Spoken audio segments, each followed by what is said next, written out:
मटियारी जिले में मंशात फरोशन खिलाफ ऑपरेशन। जिले के टिनी तालुकनि न्यू सईदाबाद, हाला और मटियारी में मंशात फरोशन खिलाफ ऑपरेशन किया वियो, जंहिं दौरान वडी तादाद में मंशात हथ कई वई है।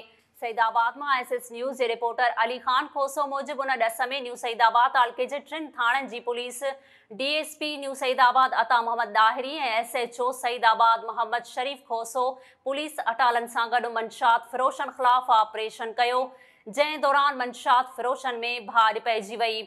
पुलिस चैन मंशात फरोशन निसार जमाली, गुल हसन माची, राफे मलक और एक नामालूम के मंशात समेत गिरफ्तार कियो।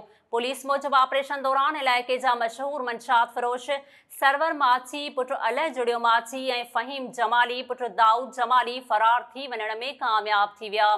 पुलिस मूजिब ज़ेद 21 में सफ़ीना नशे आवर सोपारियुनि जी सिंध जी डीलर और एंटी इंक्रोचमेंट पुलिस हैदराबाद के अहलकार इमरान गाहूटे उर्फ मामूल गाहूटे और सलीम माची उर्फ सभागो माची के पिणु गिरफ्तार करे जेल उमाणियो वियो आहे।